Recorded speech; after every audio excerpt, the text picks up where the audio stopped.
Good afternoon and welcome to our first MoxiEngage training session. Thank you for taking the time today. We appreciate it. We are excited to have you go through this training today.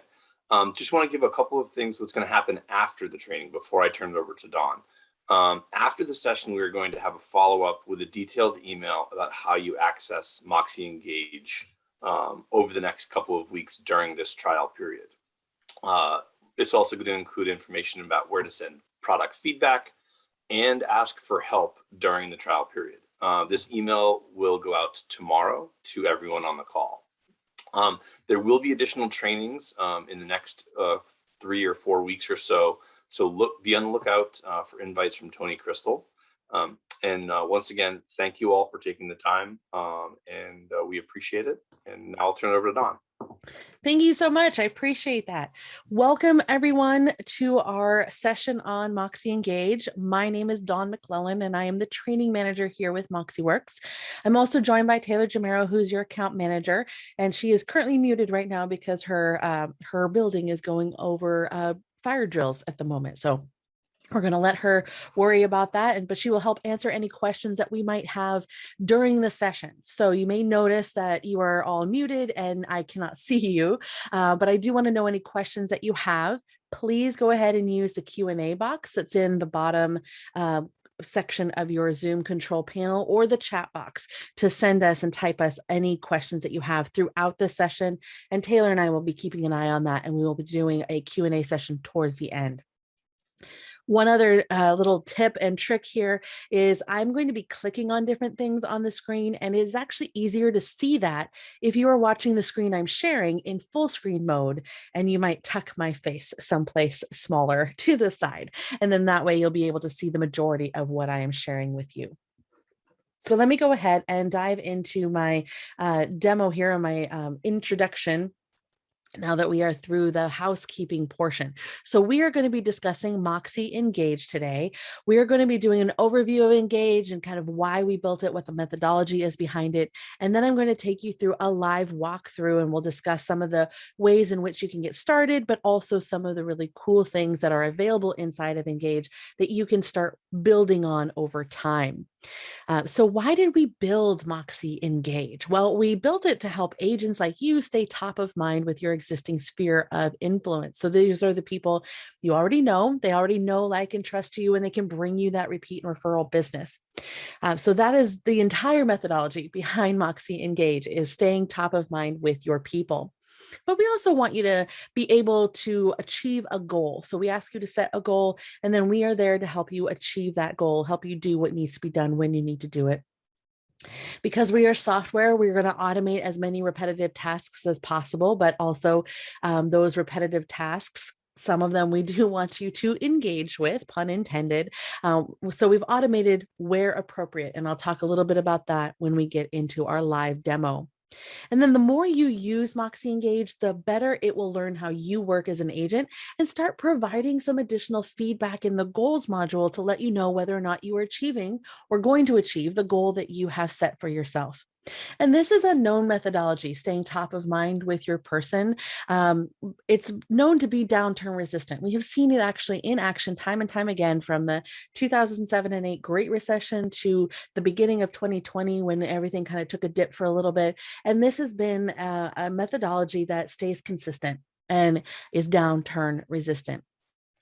So don't just take our word for it. We actually looked at some reports that NAR had done several years ago. And one of the reports they did was finding out how agents are locating their business. Where are you spending the most time in your business? And what they found was it was a breakdown of sphere of influence, that group of people already know, like, and trust you, as well as prospecting for new people and then responding to the internet leads. And they found that about 65% of the time was spent on prospecting and internet leads, and only 35% of the time on your sphere of influence. And what they wanted to take further was to identify what was the close rate. What was the closure on a transaction that began in one of these 3 segments? And what they actually found was prospecting and internet leads had on average a 1% close rate, whereas your sphere of influence had a 70% close rate. And I completely understand this because This is a major transaction in someone's life. And by connecting with somebody and starting a transaction, that's a lot of relationship and sometimes drama and emotion that goes into that. And I can imagine that if you are already connected with that person, then you're starting ahead of the game. You have the foundation of a relationship, excuse me, and you can take that through to a closed transaction versus trying to build the relationship at the same time. So we asked our very first brokerage customer to change their order of how much time they were spending in each of these segments. We weren't asking them to find any additional time in the day, but just changing focus. And so they actually shifted to spending about 80% of their time on their sphere of influence and leaving 20% for the prospecting and internet leads so they could replenish their sphere and meet new people. That's necessary. What they found in that first year of making that switch was they had a 38% increase in their bottom line. That's a major, major raise that they gave themselves just by shifting focus. So this methodology works, is downturn resistant, and will help you close more transactions and have really great relationships with people. We wanted to take also a look at the buyer side. So that was the pie charts I was just showing you were really about the seller side and the listing side. But on the buyer side, we're also looking at how many clients at the end of a transaction were really happy with their agent versus how many used that agent again or even remembered who their agent was. And what we found was what NAR found was that 91% of buyers would use their agent again. They were really happy with that transaction. But in 12 months' time, only 12% of them did. And when asked, they essentially said, we didn't know if they were still an agent. We couldn't find their contact information. It was really simple things to fix by staying top of mind with your people.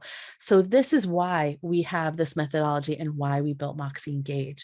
So what I want to do next is just take a quick moment to indicate how you connect with MoxiEngage. As John mentioned at the beginning, you'll be getting some information about how to connect and dive into Engage, but we also connect with your email. Now you'll be using your brokerage email. So the Office 365 email that you all have access to, that connects with MoxiEngage, and we will then be able to surface to you all the contacts that you have in that. And we ask that you do that instead of uploading a curated list of contacts, because the entire point of staying top of mind with your people is maybe there are some people hiding in your database that you haven't talked to in a while, and they might bring you your next repeat or referral business. So you want to be able to connect with all your people that you have in your database.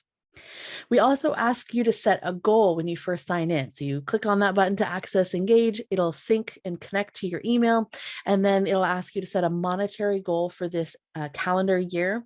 We're roughly towards the latter half of the year now, so you'll have an idea of what that goal might be, but you can always go back and change that. We're then going to dive into how do you stay in flow with your people? How do you stay top of mind? We have a couple of ways to do that. There is on your dashboard, and then also there are some touch points built in to automate. I'm then going to walk you through our sales flow process. So the rest of what we're going to show you is going to talk about what's available in MoxiEngage that you can use and harness and build on in the future or as you start working with it. Where do you set your preferences to make it work for you? How do you organize your people into the different places you want to?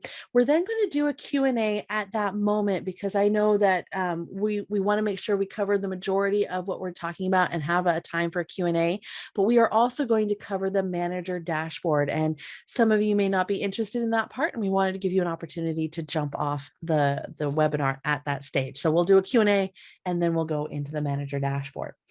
So let me go over to MoxiEngage. Once you have gotten to MoxiEngage, you'll be receiving a link to access this, because we are in the early access period of time here. And so not everybody has access to MoxiEngage. So you're not seeing the link up here in the top bar. So you'll need to access MoxiEngage directly, but you'll land on this page after you connect to your email and write in your goal. This will bring you to your dashboard. Now, this is my favorite part of MoxiEngage. I cannot lie. My favorite part of this, because what it's doing right here on this main dashboard, surfacing to you right away, are 5 people that you may not have talked to in a while. And it's asking you to stay in flow with 5 people. And so on a daily basis, we will surface to you 5 people. So you don't have to wonder, who should I talk to, or make the aggravating or excruciating decision of who to find in your database to reach out to. We will surface 5 people to you every single day. So you can just grab your cup of coffee, come sit down with MoxiEngage, start your day by reaching out to your people. So you see only 4 people in this top module. If I scooch over here, there's a 5th person hiding to the side. Now, depending on the number of people that you have, depending on the profile information you have for your people, we will surface to you in this reach out button ways that you can connect. So if you have an email address for your person, if you have a phone number, if you have a mailing address, if you have a combination of that, only the ways that you can communicate with your person will be available in this reach out drop-down menu. So in this example for Tasha, I actually have all of those ways to communicate with her. So I do have an email address, I have a phone number, and I have a mailing address. So I can reach out to her in any of those ways. Now, this reach out module isn't about making sure that you're letting people know about real estate. This reach out module is letting you have access quickly to a group of people that you have not connected with in a while, and you want to build and kind of nurture the relationship with your people. So in this instance, I could just select my email, click on the email address, it'll pop open an email window, and I can just write in a subject line and a "how are you?" It doesn't have to be any more significant than that for you to have a reach out. Then I'll go ahead and send, and this will be attached to her profile as an activity. I'll know that I've reached out to Tasha. You can reach out in any of these ways. Mailing a personal note just pops out a side menu that lets you know what the address is, makes it easier for you to address your handwritten note, and you can leave a log of information that you did that, so that that is also tracked. When you are done with reaching out to all of these people, you will have an option to simply move on with your day or have 5 more people show up.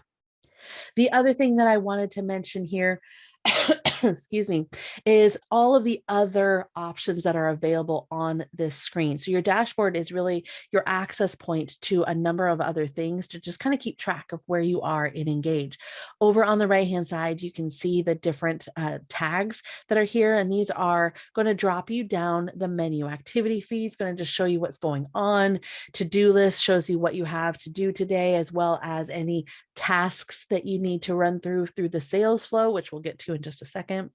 Your sales flow itself, so you know who is in flow with you for a transaction. Your completion of your goal, so how close are you to completing the goal that you have set for yourself. You can also see any listings that you have, in which case allows you to send out a just listed email or just sold email to a group of people. And then you have access to your calendar. Now, your email and your calendar, your email contacts and your calendar are all from your own email. So if you are sharing a calendar with somebody, like with Taylor and I actually see Taylor's calendar on my own calendar, so I can know when I can bother her or schedule something on her calendar. But in my Engage account, I only see my calendar of events, not Taylor's, but I can still see that in my Office 365 calendar. So that's just showing you what is displaying to you here.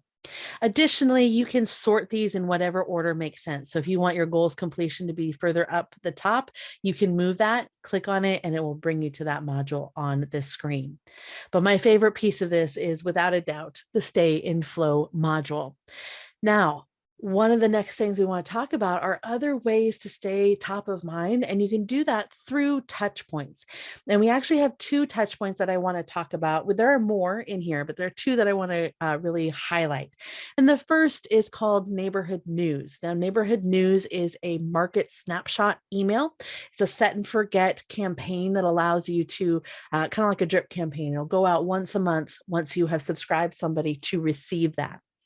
You can do that actually right here from this Stay in Flow module. One of the options that's available on this drop-down menu for reaching out is neighborhood news. So we could do that here, and we can subscribe someone to receive that right from the screen. But let me actually show you what it looks like before we start subscribing people to it. So I'm going to select Jessamine's contact information. This brings me to her profile. And then down on the left-hand side, I know my sides, down on the left-hand side, there is an add subscriptions button. If I select this button, this will bring me to options for neighborhood news and listing announcements. Now, just as an aside, listing announcements is partially automated. This is where you can determine when you want to send out a listing announcement email. Yay, I've got a new listing, or I've just sold a listing. I want to shout it from the rooftops and send out an email. We ask you to engage with that so that you are the one sending out that email, but you can pre-subscribe the list of people who would receive it when you're ready to send. So that's what this subscription is all about. Who would receive that email when you want to send it, and then you choose when you send it. Neighborhood news, though, over on the left here, if I scroll down, there is a sample option.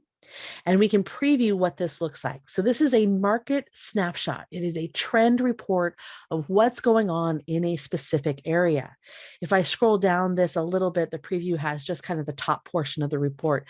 We get to see not only listings in the area, what's going on that's active in the market right now, but also trends over the last year, what's changed month to month, what is the median pricing. There's a lot of really great data, rich content in there that is regarding the market. So this is not a saved search email that's going to be designating what properties your person might want to put an offer on. This is strictly showing market data, what is going on. So let's close this preview. And let's actually add subscription. And in this case, we actually have two options. We can do a quick subscription. We might not know exactly what this person might be looking for in their neighborhood news report. We might not necessarily even know where they live. And so we will just create a neighborhood news quick snapshot for them using a zip code as our guide. The zip code will then aggregate all that data and will provide that to them in their market report. So if I select quick, and in this case, I happen to have her mailing address. So a zip code has pre-populated in this box based off the mailing address that I have for my person. If you did not, it would not populate anything, but you can type something in. So let's go ahead and type in a better zip code here. And then we can select preview to just make sure it's going to show us some data. There it did. We are going to have some properties at the top. Here you can see some of those graphs that come with it with the trend information, that market data. So this is great. We're going to go ahead and just use this zip code. I'll select done at the bottom. And then my person now has this neighborhood news report coming to them. They will get this on the same day of every month. So today is the 9th. They'll get it on the 9th of next month, and so on and so forth forever. They can unsubscribe from this email, and you can come in and adjust what that neighborhood news report looks like. You can also subscribe them to more than one. So, excuse me, let's talk about that other option, which was custom. I'm going to scroll down on the left-hand side and select add subscription again.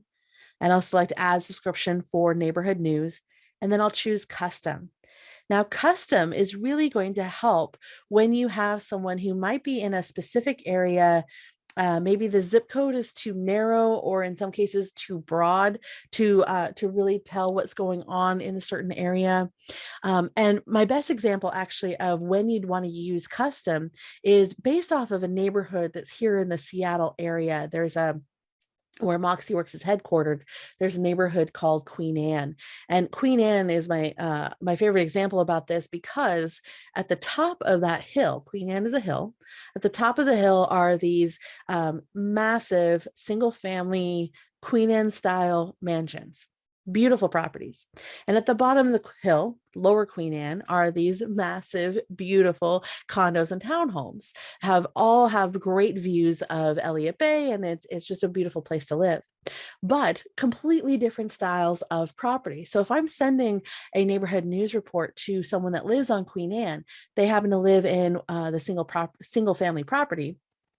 and all they're seeing as far as listings coming in are condos, they may not feel like the report is meaningful to them, or vice versa. I have someone that lives in the condo, but they're only seeing those single family mansions that are at the top of the hill. They might not think that that report has anything to do with them, and they ignore the information that is held within.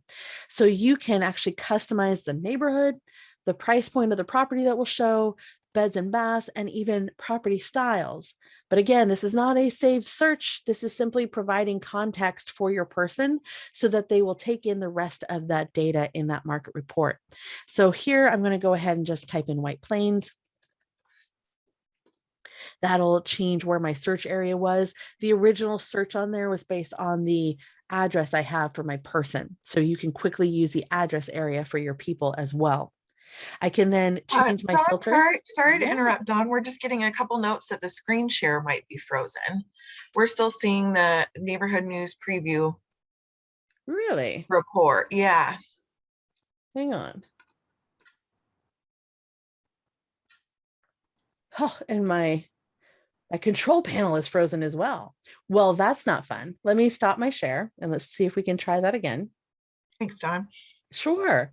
Want to make sure everyone can see all of the goodness that we are showing today. Okay. Still seeing the preview. Oh my goodness, you guys haven't seen from way back. All right, Taylor, are you seeing the custom neighborhood news now?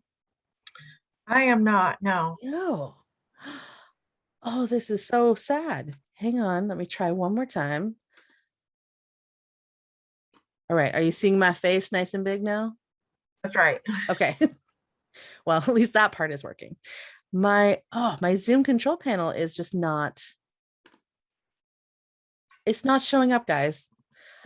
This is really sad for me. I want to get you all of this really great goodness here. All right. Taylor, I'm going to see if I can shift you to host. Okay. Which it's not showing me that either.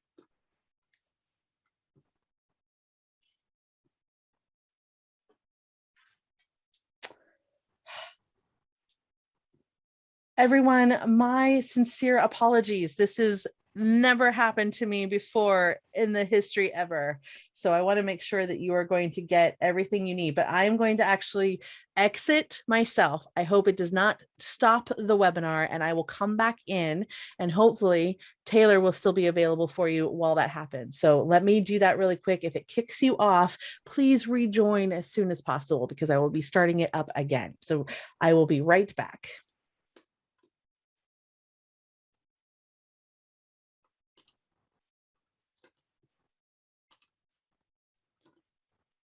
Maybe.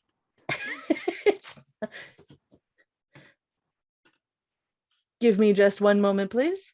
I will be right back. Okay, I think I'm back, guys. Dawn. No worries. We were just answering some of the questions that came in while you were starting. Fantastic.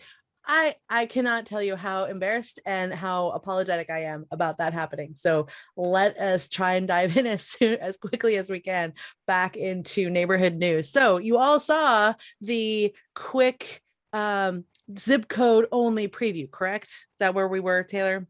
That's correct.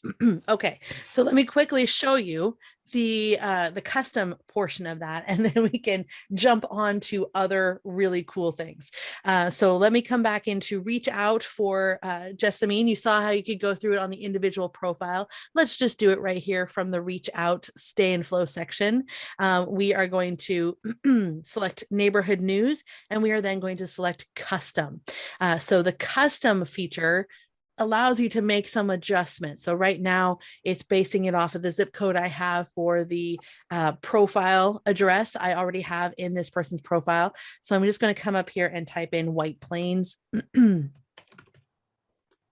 so that it will show me that area of the map. I can then now make my adjustments on price, beds and baths, and then filters. So excuse me, going back to my story about Queen Anne and the two different property types, under filters, I could actually eliminate single family if I was providing something for my condo people, or vice versa, just eliminate condos from displaying. So let's actually add condos and see if that shows us any properties, and it does. So this is then going to be a focused neighborhood news. It's still going to give me all of the trend data for that area, but it is only going to show me properties in this report based on what I've selected in my parameters here. So we'll then select next. We can choose a different email address if we have more than one for our person. Next, we get a preview of what this report looks like. So we have the email preview on the left and the full report preview on the right that shows us all of the goodness that comes in this report, the listing information at the top, the trend information as we scroll down, and then even a call to action to connect with the agent who sent this to us.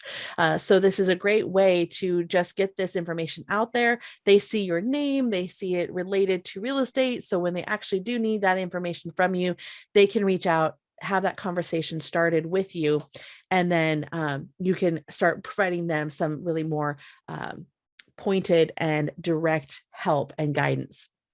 So neighborhood news is a great way to start some touch points, and that happens in the background once a month for you. You can create as many of those as you would like. Now I have connected with more than, let's see, I sent neighborhood news. Let me say other neighborhood news report. And now I can log and complete, and I've reached out to 3 of my 5 people. Excuse me. The other touch point that I wanted to touch on really quickly was email campaigns. So neighborhood news is one. We also have listing announcements and even special date reminders. So if somebody has an anniversary, birthday, house anniversary, you can get a reminder of when that is coming up. But campaigns up here at the top of your screen is a collection of emails that will go out on a regular basis. So similar to neighborhood news in that you can set this up and let it run in the background, this is going to be a collection of emails that can go out either on a specific day of the year, like a holiday campaign, or sequentially on a time frame of choosing.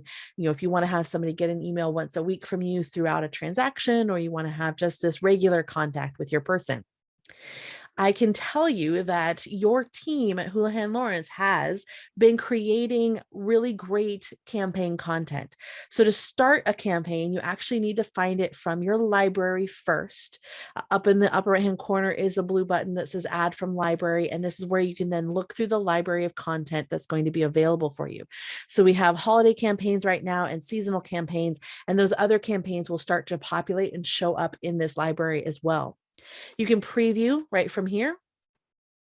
This will then show you what is going to be coming up, what the email contains, and then over on the right-hand side is the schedule in which those emails would be going out in the future. So if we wanted to, we can add this to our campaign list, and then we'll add it to our awaiting setup list. So I'm actually going to close this because we have a campaign right here at the bottom of the screen, and I want to show you how you can set this up. So here we have an awaiting setup email. We can see it saying awaiting setup right here at the bottom. So this is not currently running or sending any of his emails out to people. If we wanted to schedule it for people, we can go ahead and select the name of the campaign. That will open it up for us.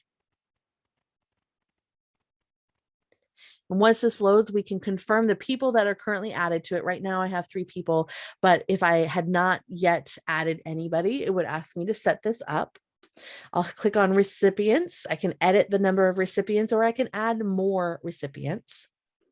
I can even add a group. So if I have groups that I've already grouped people into, and I want to send the group the campaign, this is a great way to make sure that anybody you add into the group later will automatically also receive that campaign, because the group is then subscribed to it, not the individual person. So anyone that's contained in that group would start getting that campaign. So let me go ahead and just select a few more people and then hit add. Now we have 2 other options once this is saved. save my edit of my recipients.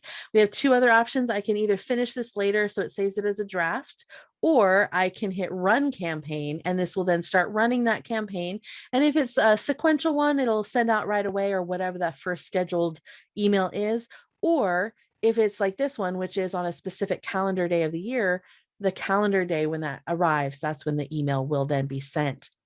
We then have a lot of information on this dashboard that lets us see open rates, click rates, unsubscribes, and number of people that are going to be receiving this campaign email. So you have a lot of insight into this. And we also have a lot of coverage about editing emails, editing campaigns, and all you'd want to know about campaigns on our help center. Right now, I just want you to know that it's here. So yes, you can completely personalize your campaigns. You can go in and make edits to the emails themselves, and you can edit the schedule of the campaigns. But to begin a campaign, you need to add one from the library before you start making personalizations to it. All right. Let's see if I can get through this next section pretty quickly to make up some time here. And that is the sales flow. So I simply want you to understand what the sales flow is, and I'll show you a couple pieces of it. So I'm going to select sales flow from my side button panel here. And then you can see that the sales flow is actually going to be broken up into 4 segments. These 4 segments are the life cycle of your transaction and kind of the life cycle of your relationship with your people. Most of your people will end up being in the marketing zone the majority of the time because you're wanting to communicate with them and stay top of mind with them. You'll then have a set of tasks. So in order to help you achieve your goal and stay on time and stay on task, we actually have task lists for each of these different zones of your sales flow. So the marketing is going to have tasks like connect on social media or subscribe people to neighborhood news. Prospects are going to be those people that have raised their hand and they're interested in buying or selling in probably the next 6 to 12 months or whatever the market is showing right now. And so you'll have different kinds of tasks like creating a buyer presentation or sending out some additional content and information to your people. Then they would move to actives only when you are actively working with your person. So this is not related to the actual status of a listing because there are some tasks in there that are happening pre-listing anyway. They're happening because you're staging the property, you're getting the photographer in there, you're prepping it for listing. All of those pre-listing and then during listing tasks are held within the active zone. And then you would move someone to pending when you have a mutually agreed upon buyer-seller contract. So you have an estimated close date, and then you also have post-close tasks to handle as well. So this is kind of the last stage of that sales flow. Let me go ahead and open up marketing. So I'm going to filter to just look at the 3 people that are in the marketing zone at the moment. And I just want to show you what these task lists look like. They are going to be similar in every single zone. So I'm going to pick on Yolanda here. And she is currently in my marketing plan. And you can see that across the top of her profile, we have all 4 zones represented. You could, if you first start with Engage and you have some clients that would be considered in the pending zone right now, go find them and you can actually just click on pending, add them into the pending zone, and then add in all of the details about their transaction. So you don't have to go through this linearly depending on where you actually are with your customer. But the more information you can plug in for this, the more Engage will learn how you work and will provide you insight on whether or not you are going to achieve your goal for this particular calendar year.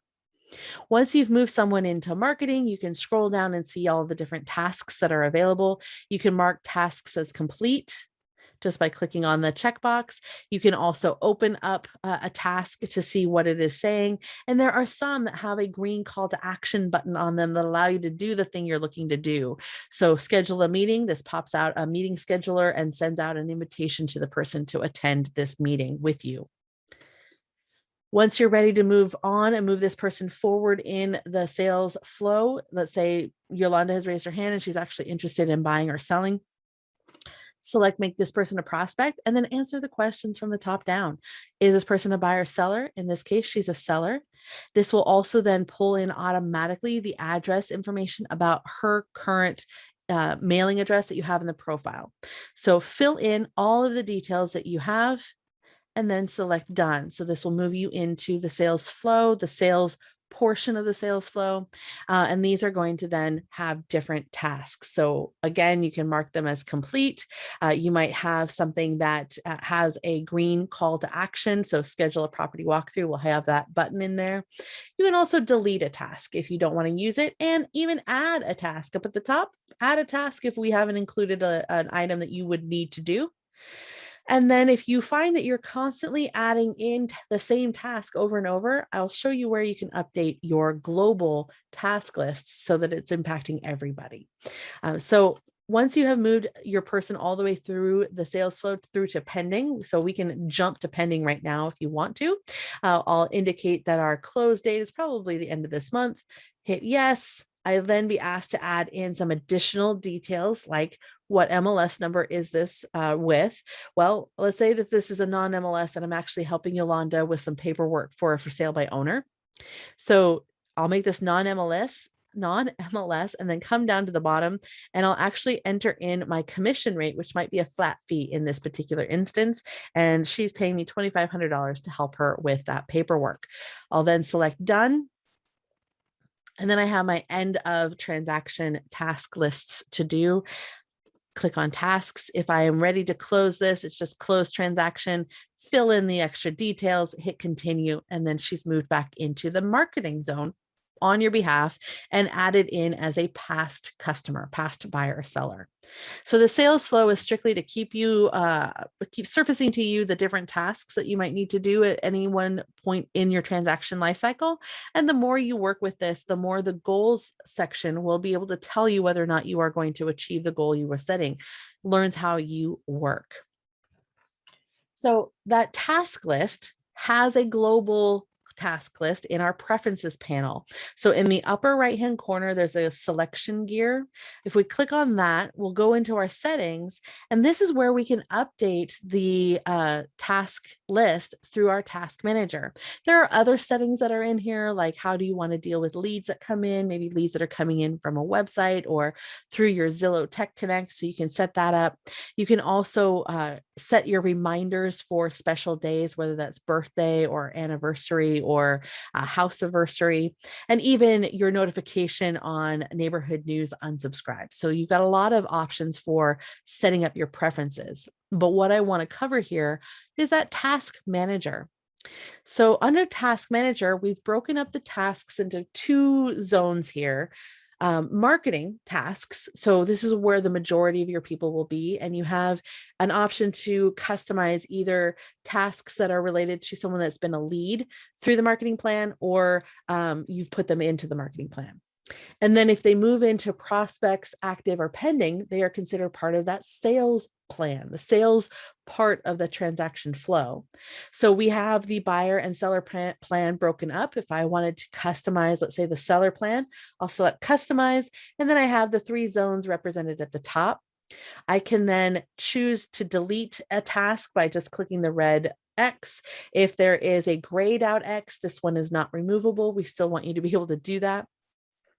You can change the due day of something by changing the day on the left-hand side here. And if you're wanting to add a task, blue button at the upper right-hand corner shows you some commonly requested tasks. But if these don't fit what you're looking for, you can always select new, add in your title, and then the due date, add that in. And that new task will then be applied to any new person coming into the sales flow. So I've moved Yolanda into the sales flow, but I was noticing that it was like the fourth time I added in a task. So I came here to make sure I added that task in for everybody going forward. It will not add it to Yolanda's because she's already in the sales flow, but it will add it to the next person I move through there. So I don't have to then add all of that content again for the next person. So this is where you can really control the tasks that will display for you. And you can do this either the first thing when you come in and start using Engage, take a look and review the tasks, or start moving people through the sales flow anyway, and then see what things you're changing. And then you can update that here in a later date.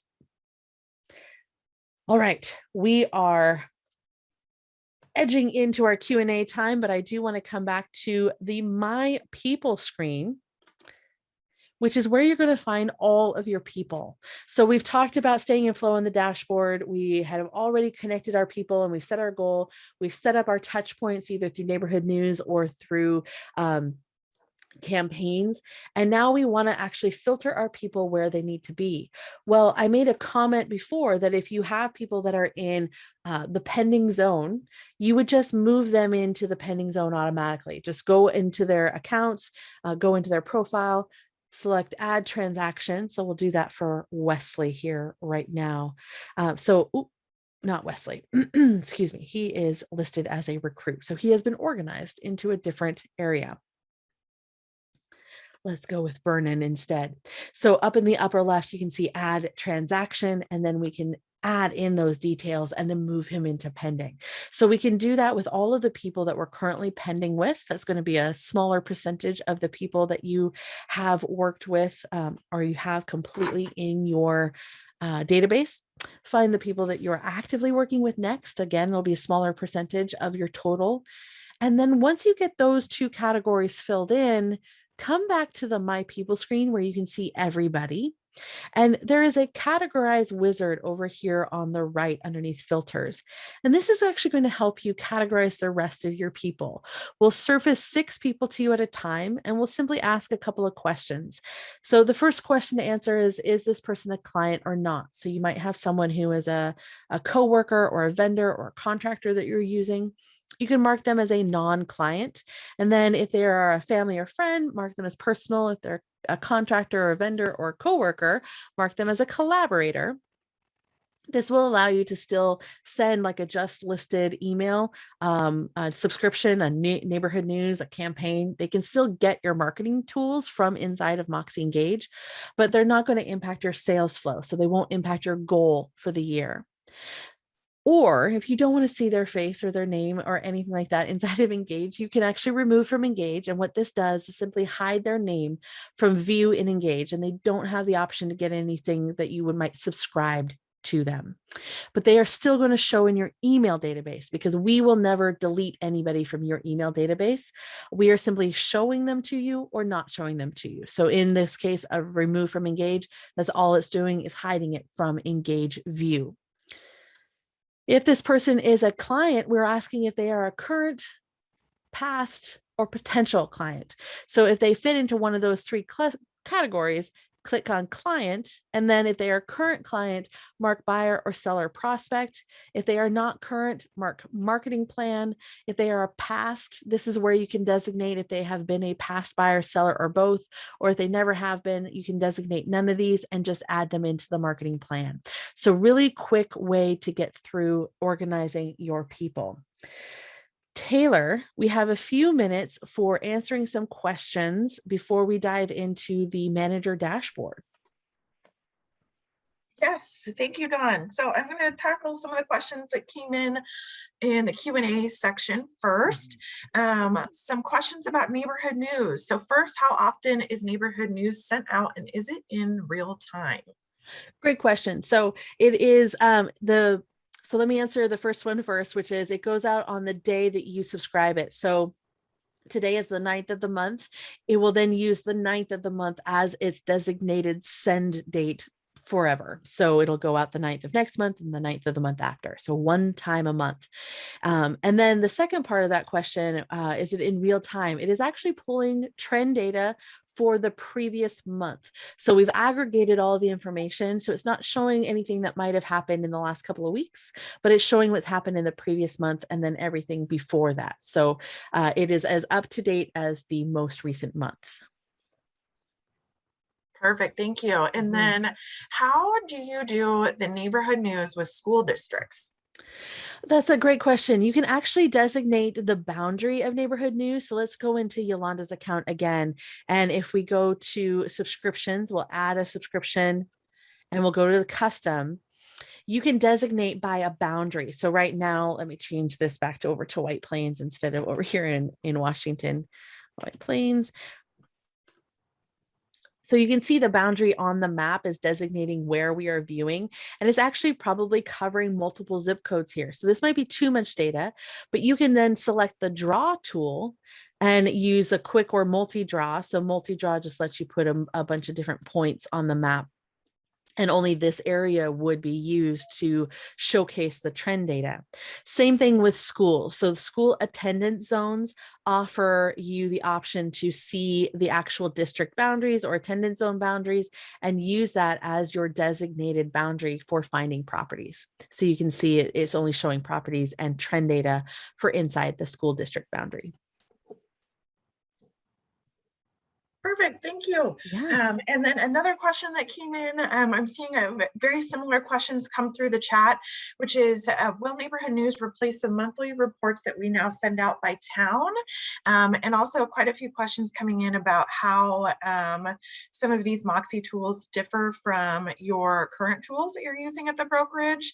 And for that, Don and I as Moxie representatives, we don't want to speak too much to that, but I would refer you back to your brokerage leadership on just how the transition of tools should be best handled and how this might differ from some of the products you're currently and I can answer that briefly, but basically before we stop doing something from the Beacon side, everyone on this webinar will know. So you rest assured that that MoxiEngage right now is in addition to all the tools that we have. So when we start turning things off, like the newsletters and doing some other things, there will be a replacement that will be clear from the Moxie side. So hopefully that answers the question in general. We'll get into specifics sort of later on when we actually launch, before we launch MoxiEngage to all users. Perfect. Perfect. Thank you so much, John. And then Sherry asks, are we limited to the number of contacts? You're not, but I do have some tips and tricks on that, or best practices on that. This is meant to be a connection with people that know, like, and trust you. And honestly, how many people do you know personally? It might be 10,000, but honestly, it's probably going to be right around 500 or 1,000 people that you want to have in your database. I know some agents that only put into their own personal email database those people they did transactions with the previous year. So they're keeping it to 180. So I would really think about this not as trying to communicate to, say, like a farm list, but you're wanting to communicate to those people that you have done business with or already, so that you are developing your relationships with your sphere. So there is not a limit, but think about who you actually want to connect with. Perfect, thank you. One more question on Neighborhood News. So if the zip code pops up, if a person has an address included in their contact info, that's wonderful. But if a person is a buyer and wants Neighborhood News for a zip code that they're looking in, does that have to be entered in each time? It does. So when you go to create the Neighborhood News subscription, if they have a zip code already in there, it will pre-populate. If you need to swap that out or change it, go ahead and make that adjustment. But yes, you would need to make that adjustment just the first time you subscribe that person. So you don't have to do it every single month. It will hold the subscription as you build it for them, but you would need to do that for every person that you're intending to send Neighborhood News to that is going to have a different zip code, or you need to add a zip code. And can an agent see the reports that go out to clients without having to CC yourself?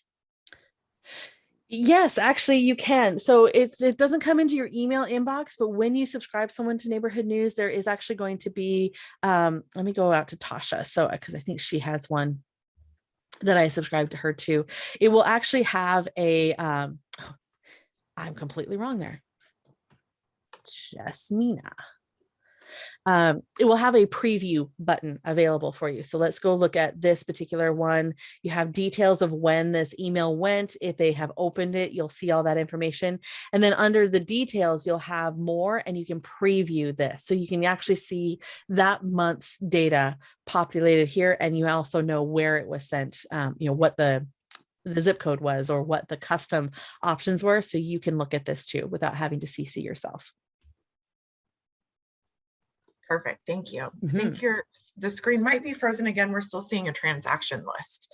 I also want to point out when you get in and start exploring on this campaign section as well, we just actually a very new feature of MoxiWorks is we have an aggregate of all of the click rate, the open rate, and everything for not only your campaigns but also neighborhood news as well, which is a pretty cool feature to see what's going on behind the scenes.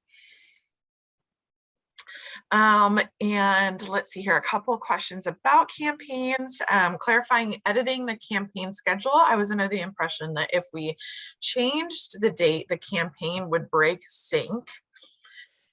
Yes, it will. So there's an idea called the sync with the original, and especially with something like a holiday campaign.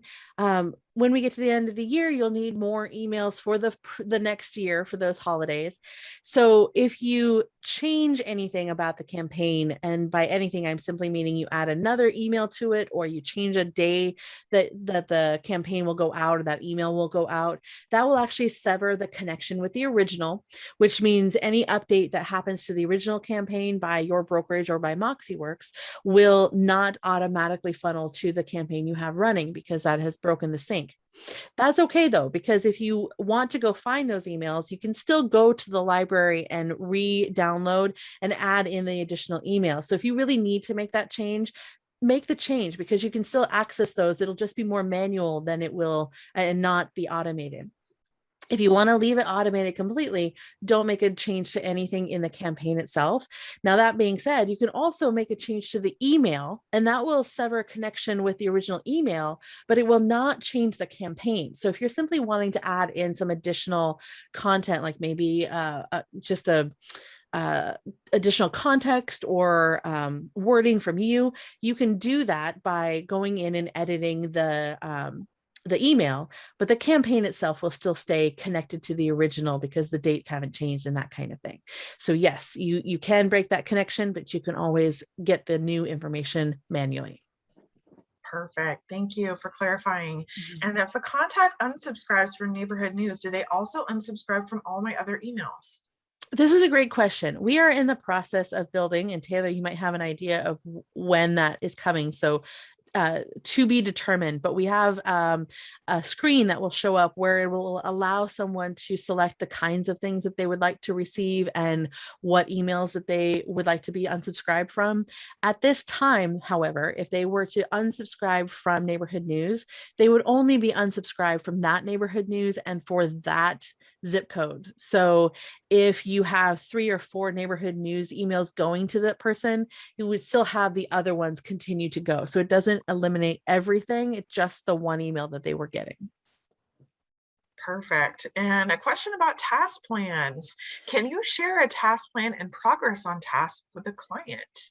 Ooh, that's a good question. This is a really good question. So we do not have an export feature or a print view at this time. That's something I'm going to have Taylor take a note of to talk about. But what you can do is print your screen or showcase that on your mobile device to your person, because MoxiEngage and all Moxie products are mobile ready. So you would be able to open that up and show the progress to your customer that way. But we do not have a print view that allows you to send that off to your person. Perfect. And can we customize our own categories of people, i.e. maybe we would want to pull all people from one town or those with children, etc.? Yes, and the way you would do that is actually by creating a group. So you have a power of groups inside of MoxiEngage that will then showcase as categories inside of Office 365 email. But you can go to the My People screen. There is an option for editing or managing groups, and you would be able to create as many group names as you want and then funnel your people in and filter them into those slots. And then, of course, you can use filters to find those people, but you can also use campaigns to assign to a group, and groups become a really powerful tool and allows you to completely customize how you organize your people. Perfect. And there was a couple bit more questions about campaigns, but I want to make sure that we have a few more minutes to go over the manager dashboard before we end our session today. So I'm going to send some resources along to your leadership team around campaigns and any other questions that we weren't able to answer today. All right. And Taylor, can you tell me what screen you are now seeing? It just says that Don McClellan has started sharing screen. This is very frustrating to me. Very frustrating, I'm sure, for you all as well. So I would like to share the manager dashboard, but in the time we have left, I don't think I'll be able to do that, nor can I get this restarted for you. And I'm very, very sorry about that. May I, John, suggest and recommend that I could create a short video that's just about the manager dashboard and then provide that to you as an extra piece. And then we could do a Q&A at some point on that. That would be great, Don. I would really appreciate that. And just answer one more question. Teresa, questions about contacts migrating over for Beacon. Yes, the answer is yes to that. All the contacts in Beacon, as long as they're synced, will come over into MoxiEngage. Perfect. Everyone, thank you so much. And thank you for sticking with me through some technical difficulties. My apologies sincerely for that. And we will get this recording over to you. And John, I'll get that other recording to you as well as soon as possible so that you have a complete view of what MoxiEngage can do for you. Thank you so much for the questions also and for spending your time with us today. So thank you again. And I hope you have a great rest of your day. Thanks, everyone.